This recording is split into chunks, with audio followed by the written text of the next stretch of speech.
Satu, dua, tiga. Assalamualaikum warahmatullahi wabarakatuh.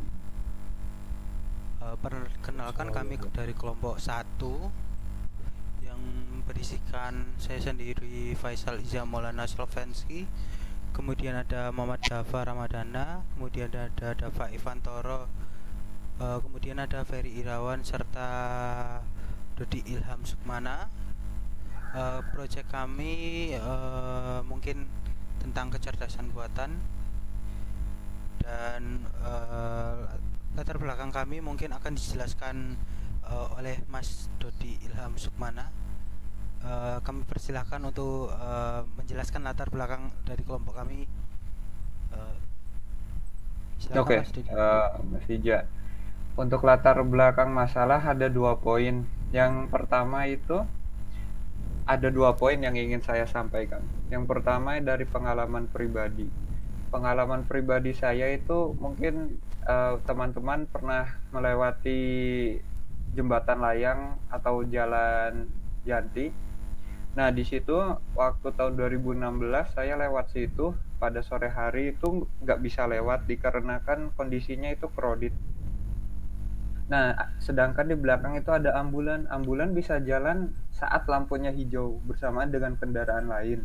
Nah, poin yang kedua akan disampaikan oleh Mas Ija.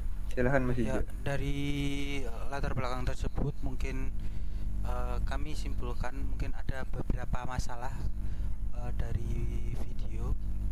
Mungkin kami tampilkan videonya tentang hal terkait tersebut. Baru. Di Jakarta Timur, Agustus 2021, sebuah ambulans melaju membawa pasien bayi dalam inkubator, kritis karena terlahir prematur. Kondisi ini adalah kode merah alias emergency. Dalam rekaman, saat sedang melaju melewati lampu merah, driver sengaja menyalakan sirine agar pengguna jalan lain pada minggir. Tapi, ada satu pengendara motor yang menggunakan rompi dan helm taktikal terlihat anteng aja di atas motornya, tidak bergeming sedikit pun. Driver yang harus terus melaju tak sengaja nyenggol spion si pengendara. Dalam kronologi di video, pengendara itu sempat mengejar dan menggebrak kaca ambulans dengan sengaja, bahkan sempat memotong laju ambulans. Beruntung, ambulans ini bisa juga melewati situasi tersebut. Tapi sayang, pasien sudah tidak bisa lagi diselamatkan. Melansir Nah, dari masalah tersebut, proyek kami berkaitan dengan rambu lalu lintas. Mungkin namanya Smart Traffic for Ambulance. Ini akan dijelaskan mengenai solusinya oleh Mas Muhammad Dafa Ramadana, dan bagaimana cara kerjanya untuk Smart Traffic for Ambulance.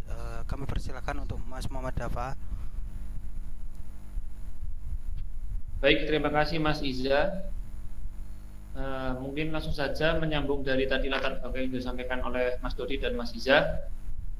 Di sini kami membuat solusi terkait permasalahan yang sudah disampaikan tadi, ya ini adalah Smart Traffic for Ambulance. Jadi apa itu Smart Traffic for Ambulance? Smart Traffic for Ambulance ini adalah sebuah traffic light yang cerdas, yang mampu mendeteksi kehadiran ambulans, sehingga nanti ketika terdeteksi ambulans, maka program akan men-trigger lampu merah yang sudah ditentukan, atau pada lampu merah mana ambulans tersebut terdeteksi, maka akan menjadi hijau, sehingga ambulans tersebut akan didahulukan, yang membuat nanti pasien dapat sampai ke rumah sakit secara lebih cepat. Jadi mungkin langsung saja ke demonstrasinya. Saya tunjukkan di sini. Nah, di sini sudah terdapat 4 modul traffic light yang dia itu berjalan normal seperti biasa, bergantian akan terus berjalan. Nah, lalu sini saya sudah siapkan kode program dan video yang akan menjadi contoh, seolah-olah video tersebut menjadi CCTV. Nah, ini dia. Nah, mungkin sebelum saya play saya memberikan itu satu informasi ya. Di sini kami menggunakan YOLO versi 8 untuk pengolahan citranya. Untuk keterangan lebih detailnya, kita menggunakan dataset sejumlah sekitar 400 sampel data.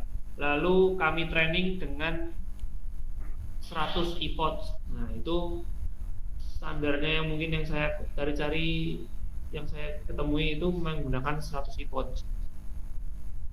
Sini saya akan lakukan run videonya.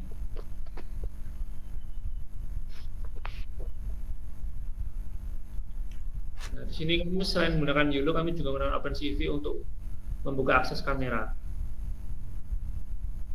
Nah, di sini video sudah terjalankan. Nah, ini akan terdeteksi ambulan. Nah, ketika deteksi ambulan, maka di sini lampu merah, di sisi selatan akan nyala. Nah, di sini sudah kami tentukan untuk yang nyala. Nah, di video ini deteksi ambulan terdeteksi secara terus-menerus, maka lampu akan nyala juga terus-menerus.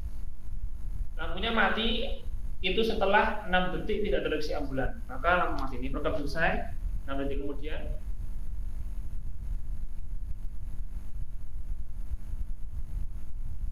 akan normal. Nah, seperti ini.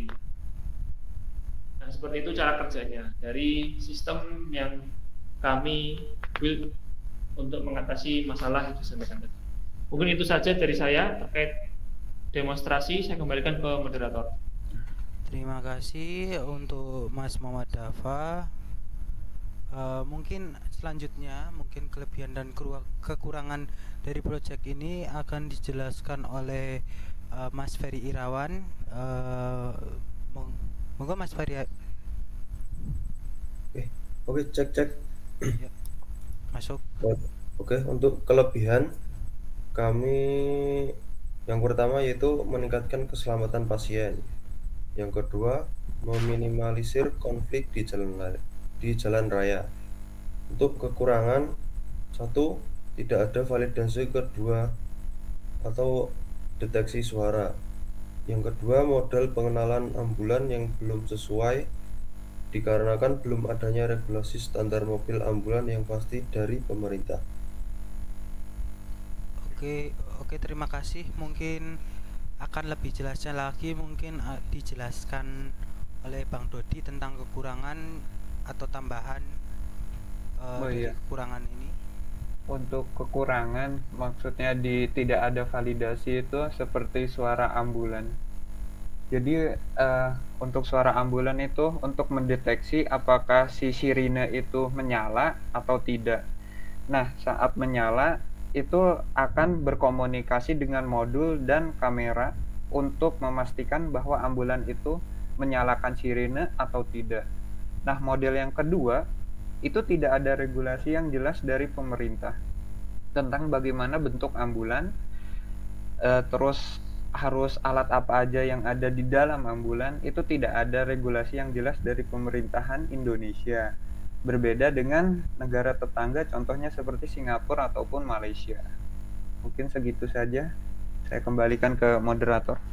Baik, terima kasih atas kekurangan tambahan ya mungkin dari tentang tidak adanya validasi, kemudian ada model pengenalan ambulan yang belum merata dan sebagainya.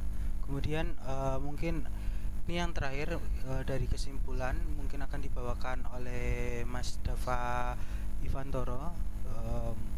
Silahkan untuk Mas Dafa Ivantoro. Baik, untuk kesimpulan yaitu diharapkan dengan adanya sistem ini dapat meningkatkan waktu tanggap darurat dan juga meningkatkan persentase keselamatan nyawa pasien. Untuk kedepannya kami akan menyempurnakan sistem ini dengan menambahkan validasi kedua, menggunakan sensor deteksi suara, dan juga menambahkan dataset mobil ambulans.